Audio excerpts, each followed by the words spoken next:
Esta programación es apta para todo público. IUS Canal Multimedia. IUS Canal Multimedia presenta Rutas y retos de legalidad con Sonia Venegas Álvarez.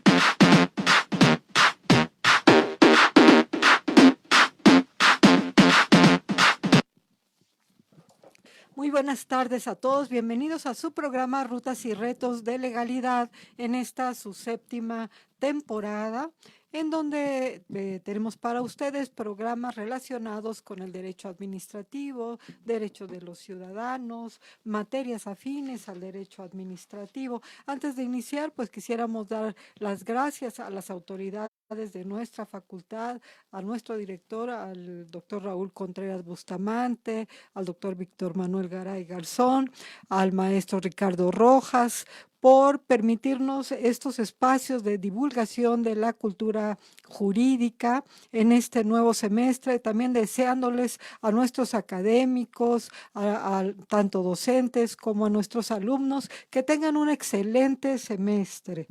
Bien, es nuestro primer programa de esta séptima temporada y para ello hemos invitado al maestro Mauricio Rodríguez Hernández para platicar sobre el tema de la ética y el abogado, la ética en el ámbito jurídico. Me voy a permitir referir unas cuantas líneas de su semblanza curricular del maestro Mauricio Rodríguez Hernández. Él es maestro en Derecho por la Universidad Nacional Autónoma de México, especialista en los sistemas de responsabilidad de los servidores públicos.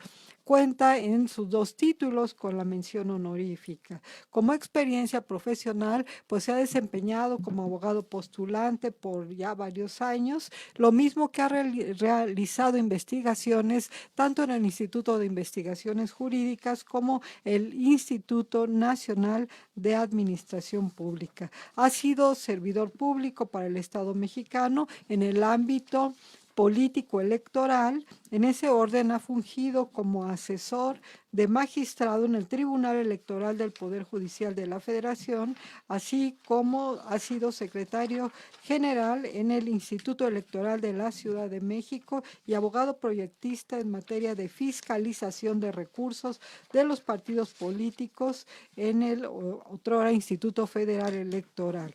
En la academia ha sido invitado como ponente internacional en materia de derechos humanos, justicia en Latinoamérica por el Servicio de Intercambio Alemán y desde luego el Instituto de Investigaciones Jurídicas de nuestra máxima casa de estudios. Actualmente es profesor de la asignatura denominada Curso Permanente de Ética en la Facultad de Derecho de la UNAM, de ahí que lo hayamos invitado para platicar de este tema, pues tan relevante, tan importante, que permea pues a cualquier especialidad y a cualquier ámbito en que se desempeñe el abogado. Pues buenas Justicia tardes, en maestro, Latinoamérica bienvenido. Por el servicio de... Buenas tardes, gracias por la invitación, doctora Sonia, un honor estar aquí.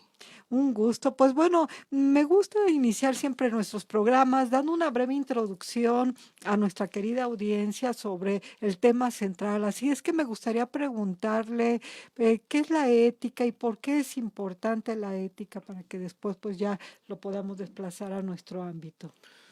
Bueno, finalmente la ética es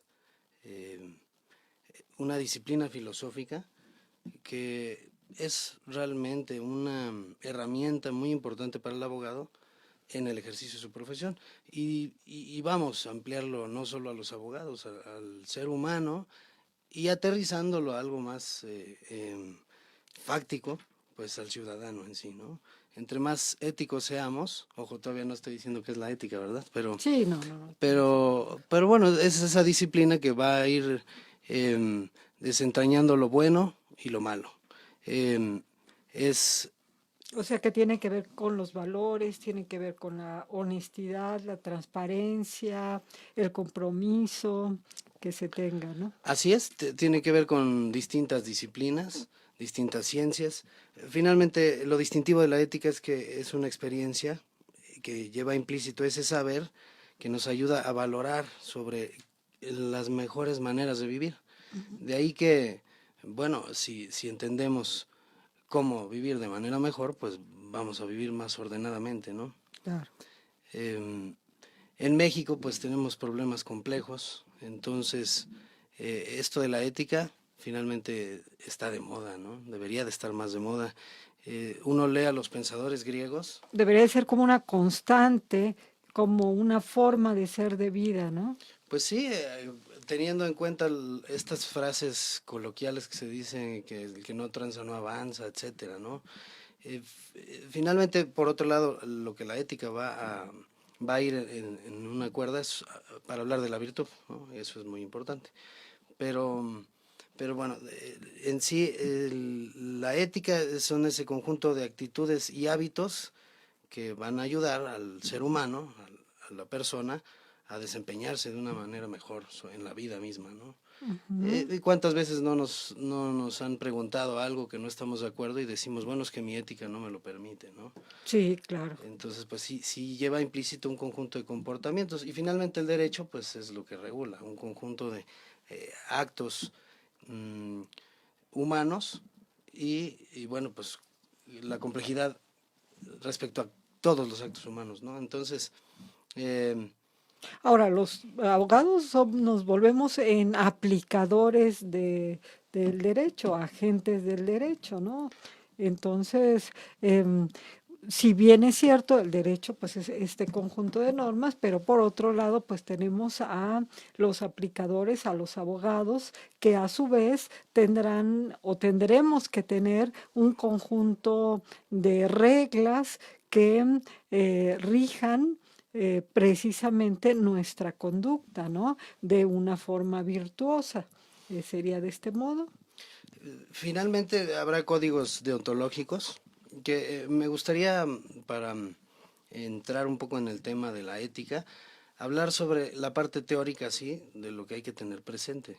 En ello es necesario acudir, como usted decía, doctora, a la axiología, que pues bueno, va a ser la disciplina donde se hallan los valores respecto a cualquier tema que queramos conocer, ¿no? Uno puede en el ejercicio profesional hacer argumentos axiológicos, es decir, llevan implícitos una serie de valores que uno va a ir eh, poniendo de manera sustantiva frente al argumento que se quiere realizar, ¿no? O la defensa de algún tema, por ejemplo. La deontología, lo decíamos, pues bueno, es ese conjunto de normas que van a establecer el deber ser. Nosotros los abogados pues estamos muy empapados de eso, del deber ser, lo que es y lo que debe ser. Me acuerdo en alguna ocasión un amigo filósofo abogado, ya una persona mayor y con mucha experiencia, decía: Mauricio, acuérdate que siempre hay situaciones de hecho y situaciones de derecho. Apela siempre al deber ser. Y bueno, están estas máximas o el código de Couture, ¿no? El jurista. Ah, claro, el decálogo de los abogados, sí, sí, sí, El decálogo de los abogados, definitivamente. que finalmente es una guía, ¿no? Sí, sí, sí, y que de algún modo pues también nos viene a la mente que en las demás profesiones también tienen sus o han formulado sus propios códigos deontológicos, ¿no? Los médicos, por ejemplo, los contadores, que son de los profesionistas cuyo código deontológico pues conocemos un poquito de cerca por el desarrollo, ¿no? Entonces, pues quiere decir que las profesiones van teniendo también como sus propias características para formular estos códigos deontológicos de cómo debemos de conducirnos. Entonces, diríamos que la ética y la ética jurídica son cosas diferentes y si es de este modo, en qué se diferencian. Sí. Bueno, la ética en general, ya vimos que es esta disciplina que que parte de la filosofía, que va a desentrañar los actos buenos y los malos del hombre. Y como ética profesional del jurista o del abogado, bueno, pues tendrá una deontología que debe que seguir, cumpliendo ciertos valores, cierta axiología, no es que se los inventen, ¿no? Finalmente la norma lo que protege son valores, ¿no? En Sí, materia penal, por ejemplo, claro. pues serán los bienes. La vida, la libertad, el Exactamente, ¿no? patrimonio, los bienes materiales. Sí, o algunas partes, la sexualidad, por También, ejemplo, ¿no? claro, claro, sí. Esos bienes jurídicos que va a La proteger, integridad integridad sexual, etcétera, ¿no? ujú, La integridad de la sí, persona. la salud, por ejemplo, ¿no? Pero sí hay que distinguir que, bueno, eso no es una invención, ¿no? Ni una intuición del abogado, eso, pues bueno, viene, por eso también es importante la teleología, esta parte que el abogado ético debe de tener en su profesión, o hablemoslo también de cualquier persona, ¿cuántas veces apelamos a la teleología? Es decir, esa doctrina de las causas finales que nos ayuda a desentrañar, pues, por qué es que se originó algo, por qué está así redactado en una norma y por qué no de otra manera, sino entender el origen y la causa final respecto a algo, ¿no? La naturaleza intrínseca de lo que lleva implícito la norma. Usted hablaba por ejemplo, los médicos, ¿no? Que Claro. venía en el trayecto para acá, para la entrevista, leyendo sobre esto de la objeción de conciencia. Ujú. Un amigo jurista, queretano, por cierto, es Pues le mandamos saludos, le puede decir mandamos su nombre saludos, con el mucho gusto. buen Luis Alberto Trejo Osorno. Él ha hecho estudios sobre la objeción de conciencia. Y, por ejemplo, ¿no? El médico, cuando se enfrenta a ciertas circunstancias que no van con lo que él piensa, con cuestiones éticas o morales, pues bueno, puede ausentarse de un cumplimiento de conducta sin caer en una obligación, ¿no? Algunos estados lo han regulado, pero bueno, siempre hay debates, ¿no? Sí, claro, es un tema sumamente debatido, la objeción de conciencia, porque pues se deja de cumplir con un deber que se tiene precisamente por las creencias o por este conjunto de normas éticas que se tienen. Digo, dentro de los casos típicos que tenemos es precisamente el derecho al aborto y por otro lado, pues los médicos que no estuvieran de acuerdo con con esta libertad que en algunas entidades federativas existe, pues tendrían que excusarse y sería otro servidor público el que lo hiciera. Y digo, tiene muchas vertientes, inclusive llegando a extremos como la objeción de conciencia en la misma materia fiscal, que por ahí dice, bueno, el no pago o el pago condicionado de las contribuciones correspondientes porque no se está de acuerdo con la manera en que se está aplicando al gasto público, ¿no? Tiene varias vertientes esta objeción de conciencia y que va muy vinculado exactamente a esta parte ética, como bien lo planteaba maestro Mauricio Rodríguez en el inicio, pues todo el desarrollo profesional y el desarrollo humano va de alguna manera implícito, estamos bajo el crisol de la ética en todo momento, ya sea para respetarlo o para quebrantarlo, ¿no? Pero siempre está presente. Ya nos daba los ejemplos de estos códigos deontológicos, algunos populares, se han hecho populares algunos de ellos, pero pensemos que desde que tomamos la protesta en el título profesional, pues está implícito y bueno, ahora en el caso de la licenciatura en Derecho, no nada más implícito, sino expreso, el tema de la ética, ¿no? Está muy presente y bueno, pues enfatizando que ustedes dan una materia de ética precisamente, lo cual es muy bueno porque es para que a los estudiantes tengan siempre presente pues esta ética y bueno, también ya en ámbitos jurídicos especializados, pensemos dentro del Poder Judicial, pues también existen códigos de ética, ¿no? La Constitución para los servidores públicos, ahí en el título cuarto, pues lleva implícito un código de ética también, ¿no? Hablando de esto de los códigos de ética, Sí, finalmente me parece a mí siempre un reto grande, pero que lo tomo con mucho cariño, con responsabilidad, hablar de estos temas y más ante los alumnos que se están convirtiendo en próximos abogados y juristas, claro, eso es muy importante. que tengan por lo menos la noción de lo que hay que apelar en una defensa, de lo que hay que defender, ¿no? Usted decía esta parte de los jueces, ¿no? Eh, Hay un código, hay varios, ¿no? Pero bueno, el código del Poder Judicial de la Federación, Por pues ejemplo. va a establecer algunos principios, ¿no?, que nunca hay que olvidar.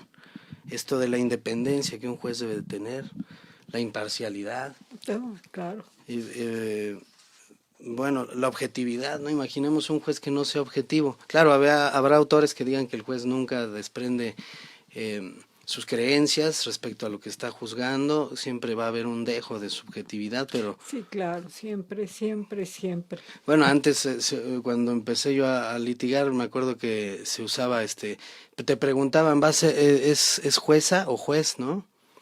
Pensando en que iba a ser distinta la valoración respecto a los hechos y para después tener una sentencia distinta, ¿no? O como uno la quisiera, Sobre todo en ciertas materias, ¿no? ¿sí? Si pensamos, por ejemplo, en el ámbito de lo familiar, pues, y no porque sea una crítica destructiva, sino por el contrario, yo creo que es un viso o una característica que se desprende del mismo desarrollo social, ¿no? Y cultural. O sea, cómo en México los roles femeninos y masculinos dentro de la familia se pueden estar reflejando de mayor o menor medida, por poco que sea, dentro de el desempeño profesional, como pueda ser el caso de un juez, ¿no? Entonces, creo que esto, pues poco a poco se ha ido superando. Como dice, cuando empezó como litigante, pues sí, que escuchaba esto, yo creo que hoy en día debe de ser menor, ¿no? Como esa consideración. Bueno, si recordamos en materia del fuero común o materia local, uno no acudía a la oficialía de partes, como ahora se hace, al meter un escrito y bueno, vamos a ver en qué juzgado se lleva un Claro, asunto, ¿no? claro, claro. Pero bueno, finalmente la parte de la imparcialidad y objetividad es lo que tenemos que tener en cuenta, ¿no? Desde una experiencia personal, doctora, en el Poder Judicial de la Federación, en los ámbitos electorales, Ajá. sí pienso que hay que decirlo, a veces la parte ética del juzgador y de los magistrados, por ejemplo, por los casos que les atañe conocer, pues debe haber independencia de quién los llevó a donde Del están, ¿no? partido político que los Pues haya sí, porque en un incluso momento los dado. consejeros del Instituto Nacional Electoral o bueno, consejeros locales, siempre, vamos, estas cuotas políticas que tenemos en México, si bien se apela teleológicamente a que de esa manera hay menos favoritismo hacia un partido u otro, pues bueno, vemos que en la práctica eso es más complejo de lo que uno cree, ¿no? Y luego que pareciera a veces que en los debates respecto de algún asunto, mientras se está dirimiendo de manera a través de estas figuras de aprobación pública, Ujú, que además están siendo filmadas, ¿no? Ahora por transparencia. sí, A veces hay discusiones donde se empiezan a pelear los servidores públicos, ¿no? Dejando, bueno, es que finalmente uno difícilmente no puede desprenderse de la parte humana, ¿no? Sin sí, representar la claro, claro, investidura. pero como usted bien lo señalaba, o sea, deben de alguna manera marcar ese límite en su ejercicio profesional, ¿no? Me imagino que todos los miembros del Poder Judicial, todos los juzgadores del nivel que se quiera, pues tienen derecho a tener sus creencias políticas, sus afinidades, pero cuando están ya en el desempeño de su labor jurisdiccional, pues deben de ser imparciales, deben de ser, imaginemos un poco también algún juez que sea activista social y que después tenga un asunto, por ejemplo, no sé, activista social en el ámbito ambiental y después tiene un asunto en donde tiene que juzgar a lo mejor a alguna constructora o alguna compañía que vaya en contra de del cuidado medioambiental, ¿no? Por qué cortar un árbol, por lo que quiera. Pues bueno, tendrá que hacer su trabajo de Excusarse. manera, o se excusa si sabe que le va a afectar, o hacerlo de manera imparcial, ¿no? Donde se refleje pues cierta objetividad, digamos. Bueno, y de manera administrativa, ¿no? Respecto al derecho administrativo que en cuestión sancionatoria, Ujú. pues se rige por el jus puniendi, ¿no? Los principios del jus puniendi. Claro, Es lógico, ¿no? Porque se va a evaluar la conducta y después se van exacto. a hacer, vendrá una sanción, no de manera subjetiva, sino lo más objetiva Claro, que se apegado a los pueda hacer, ¿no? principios constitucionales que deben de cumplir las sanciones, apegándose a la legalidad para la emisión de la misma durante todo su procedimiento, la valoración de la situación concreta, si es reincidente, si es la primera vez que lo comete, cuánto tiempo tiene como servidor público, probablemente la capacidad económica, dependiendo del tipo de sanción o de infracción que estuviéramos hablando, etcétera, etcétera, ¿no?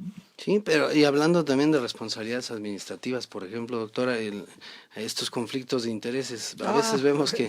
que ni se sancionan estas cosas a nivel ya altos respecto de los servidores públicos de alto nivel, pues, ¿no? Pero Ujú. No sé que usted cómo lo ve, pero el tema de conflictos de intereses se ha traído pues desde que se está tratando de atacar a la corrupción.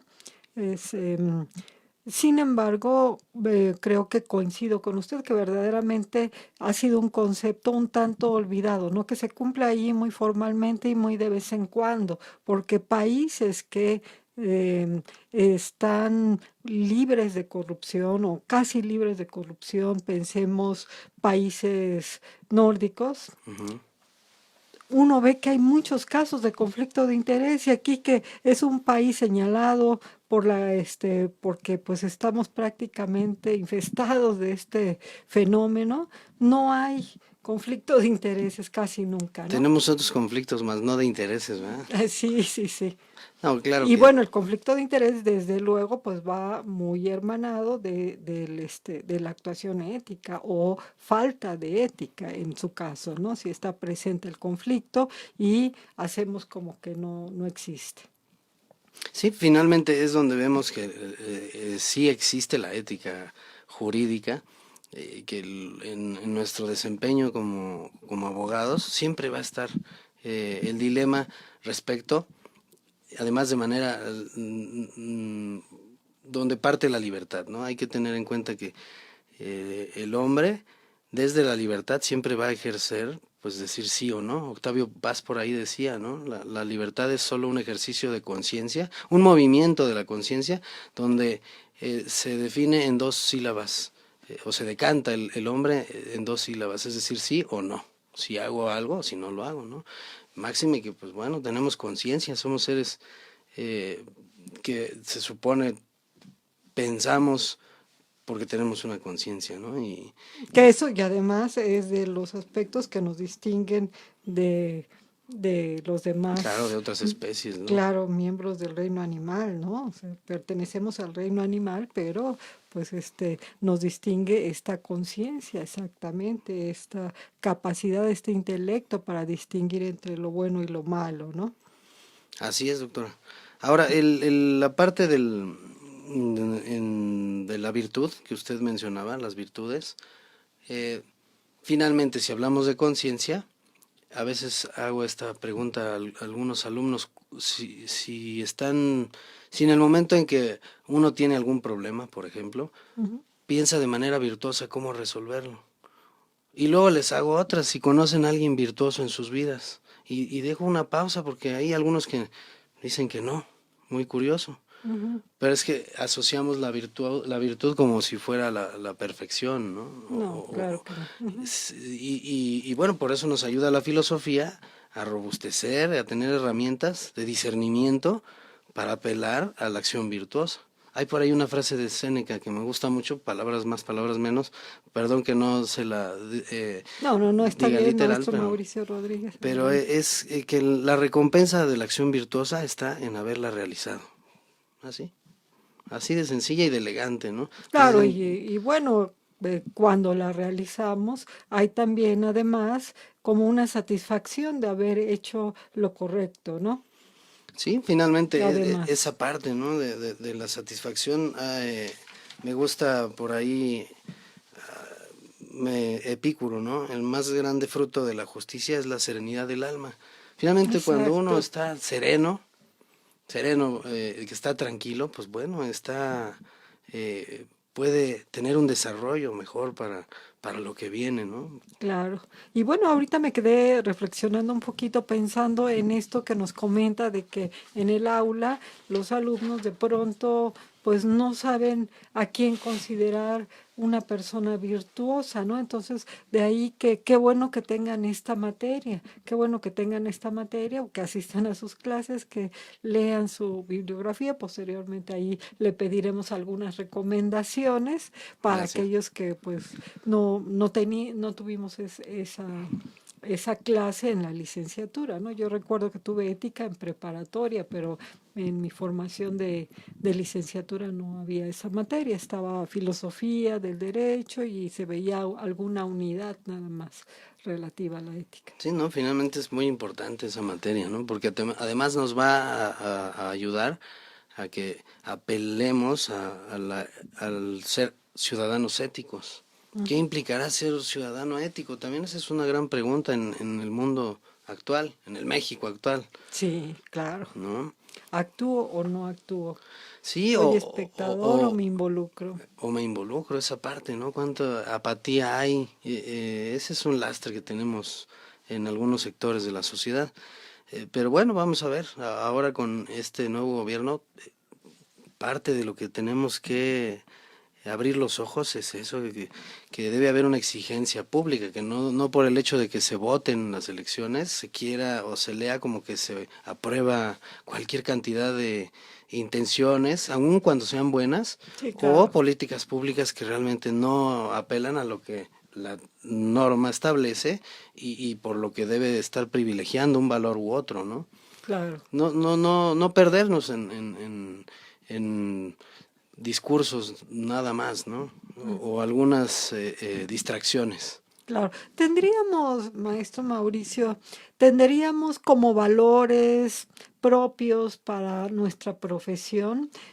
Digo, ya hablamos de que, por ejemplo, en ámbitos muy especializados, como en el caso de órganos jurisdiccionales, los mismos servidores públicos en determinados entidades o dependencias tienen sus propios códigos de ética, pero ¿habrá valores en común para toda la profesión? Para la profesión, pues bueno, por ejemplo, estos códigos de la administración pública federal, código Sí, deontológico, sí, sí. pues bueno, eh, ¿quién podría negar que no debe estar el valor del interés público, ¿no? No, claro. Del respeto a la norma, del respeto a los derechos humanos. Tenemos la reforma del 2011, ¿no? Donde se hace todo un cambio. Claro, todo esto recuerdo por casos que se llevaron en la Corte Interamericana, ¿no? Donde se vincula a México a cumplir con la parte de desapariciones forzadas, por Claro, ejemplo, claro, ¿no? sí, sí, sí. Pero ¿cómo lleva implícito eso? Que una corte internacional nos tenga que decir a México, tienes que cumplir porque no estás proveyendo de acceso a la justicia. Y para eso está el Estado, entre otras cosas, para brindar Claro, seguridad, esa es ¿no? es una función y un fin Sí, del pero bueno, Estado. la igualdad y no discriminación, ¿no? Eso no solo las autoridades de índole administrativa, ¿no?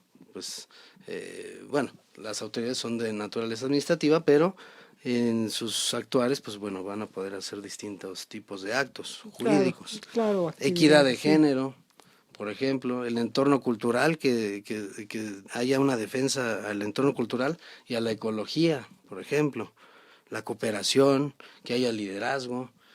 Vamos, esos entre otros podríamos develarlos como valores. También habrá principios, ¿no? Los principios que también podemos mencionar, ya lo decía usted, ¿no? Honestidad, honradez, Ujú. legalidad, eficiencia, disciplina, profesionalismo, rendición de cuentas. Esta parte que me parece muy interesante de la rendición de cuentas, que a veces, pues, se toma como una obligación de mala gana, ¿no? No, pues es que al tú ostentar un cargo público, pues bueno, te van a pedir rendición de cuentas porque pues tu sueldo viene del sector público, ¿no? Viene de los Claro, impuestos que la claro, y ciudadanía aparte está brinda. desarrollando una función pública, ¿no? Sí. Y probablemente esté aplicando también recursos públicos, ¿no? Entonces, pues, por todas estas razones sería eso importante. A ver, le quiero preguntar algo. En su práctica docente, ahorita que nos manifestaba qué es lo que sucede en el aula, ¿hay alguna diferencia de los alumnos de cuando empiezan el curso y que no tienen pues prácticamente noción por lo que vemos, ¿verdad? Y al final del curso, ¿cómo terminan los alumnos? Bueno, me pasó en alguna ocasión que había alguien que decía que estaba muy decepcionado del derecho, lo cual pues, mm, bueno, me hizo a recordar a Couture, ¿no? Y esta parte, las virtudes, pero en este mandamiento que tiene por ahí para los abogados, que cuando te encuentres em, en contradicción la justicia con el derecho, pues opta por la justicia. Y yo hago esta reflexión, bueno, compañero, vamos a hablar de las virtudes teologales, porque incluso fíjese, eh, hago esta broma, ¿no? Hablar de ética en un mundo como hoy parece como hablarle de Dios a los ateos. Y por ahí hay una broma que dicen Mm, que, oiga, pero si yo soy ateo y le puedes contestar, pues sí, pero es gracias a Dios, ¿no? Y yo diría, pues sí, gracias a que te gusta la filosofía, pues puedes pronunciarte como ateo. Si no conoces la filosofía, pues yo pienso que no. Pero apelando a este juego de analogías y aterrizando su sí, sí, pregunta, sí. sí quisiera compartirlo, quiero compartirle que acaban, si el abogado, por ejemplo, en las virtudes teologales, hace un puente entre la fe, la esperanza, por ejemplo, ¿no? Que son Sí, sí, sí. desde una calificación eh, de las virtudes teologales, una asociación. Yo no me imagino un abogado que no crea en la justicia y que ande por la vida, pues entonces esos son los abogados corruptos que solo buscan los espacios que hay en la norma para darle la vuelta o brincarla, ¿no? Digo, finalmente el abogado siempre se va a encontrar con dilemas éticos. Y bueno, pues aquí dos cosas. Primero, es un poco pues el hacer ese tipo de conciencia y preguntarle qué pasó con este alumno, ¿no? Que no creía en el derecho porque pues probablemente a lo largo de su vida estuvo escuchando pues estos malos chistes que hay en torno de los abogados cuando no se conducen con ética, ¿no? Y que además a mí me parece que son de muy mal gusto. Pues empezó a leer filosofía, dijo que le gustaba el tema y, y que le había dado como un oxígeno a su proceso En la académico, ¿sí? formación. Lo cual pues es grato, ¿no? Finalmente, Gratificante usted totalmente. doctora, como sabe, el formar personas o ir en ese intento, pues nos forma a nosotros, ¿no? Sí, yo creo que El nos que más forma aprende más es el que académico, sí, sí, ¿no? sí, definitivamente estoy de acuerdo.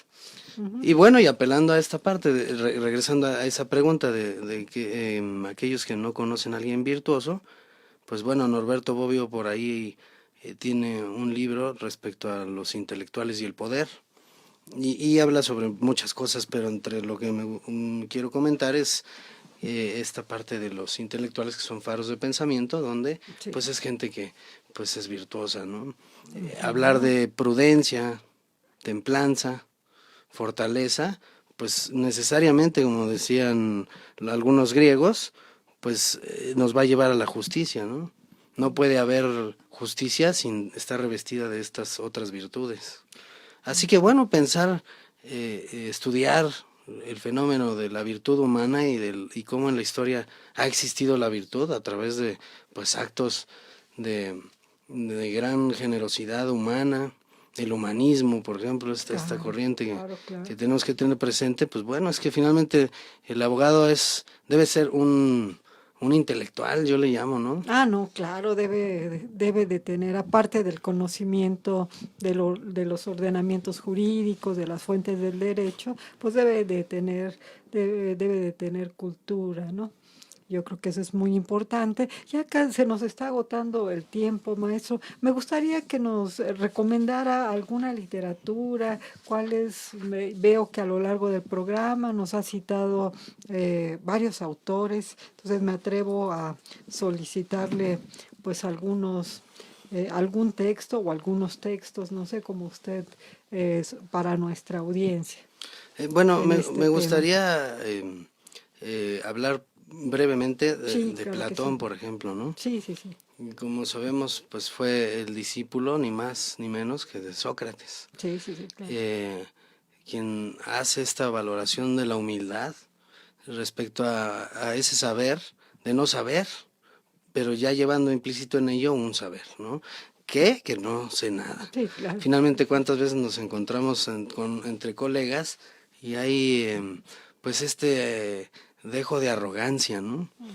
Porque implica, como decíamos, la profesión saberes, pero a veces algunas personas ya, porque creen que saben un poquito de algo, ya creen que Te saben todo. dominan el mundo o a los demás, ¿no? Pero bueno, siempre podemos, teniendo voluntad, pues, y yendo desde la humildad, esa parte también la reflexión con los alumnos para apelar a la virtud, ¿no?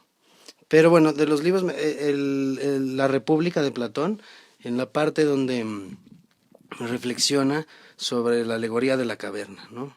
Donde se habla sobre la ignorancia y el conocimiento, hablando de esto, ¿no? Por ejemplo, bueno, la apología de Sócrates, ¿no? Que también es un juicio.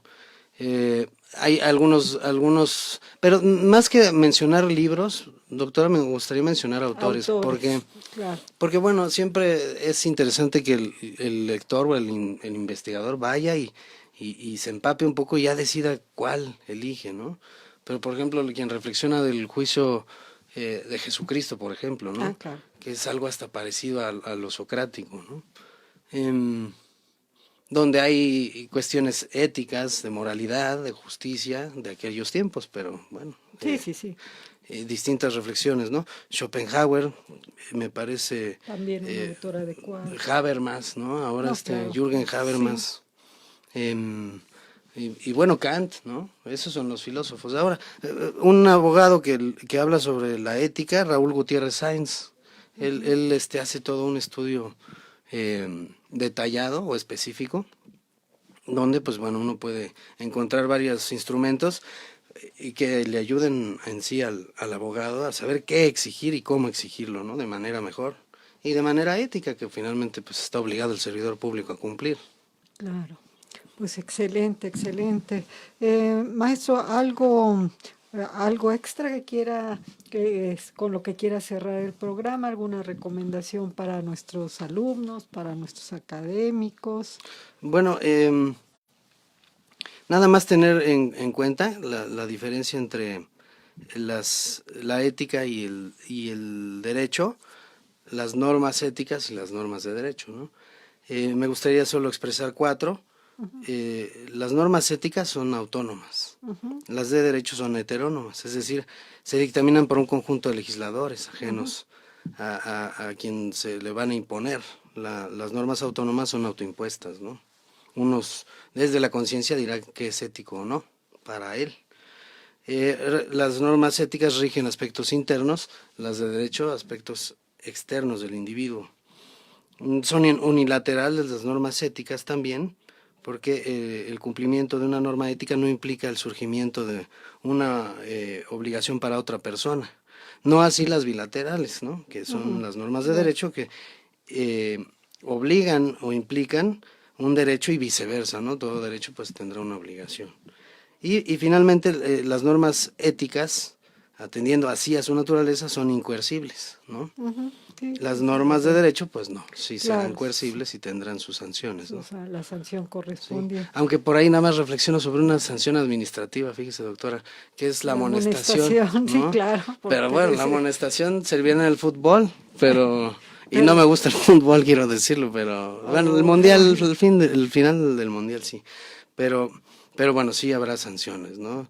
Esa de la amonestación a nivel público a veces no sé cuánto efecto haga si la sociedad no es ética, ¿no? O hay visos de no Claro, eticismo. claro. Sí, aquí lo ideal sería justamente que la amonestación pudiera lograr su fin, ¿no? Que sería persuadir al infractor. Sí. Pero sí, en efecto, es difícil. Ya yo había escuchado que en el ámbito del servicio público, en algunos lados ya la amonestación pues estaba también asentando por escrito, ¿no? Dándole ese viso para que pudiera tener mayor efecto. Bien, pues... Únicamente, doctora, Sí, me ya nos gustaría vamos. esta parte sí tener presente. Hay una imperiosa necesidad de sí apelar a la ética. Sí, Nunca en la historia de la humanidad se había estado tan en riesgo respecto a las dificultades que representa la tecnología, el cambio climático y los aspectos de crisis económica mundial. claro. Esto ya se vislumbra en un futuro inmediato. De ahí que es eso, estos ejercicios de apelar a la conciencia sobre los cambios de formas de vida y hábitos que la sociedad debe realizar en los próximos años. Eso derivado a la complejidad a la que nos estamos enfrentando en una sociedad de seres consumistas, ¿no?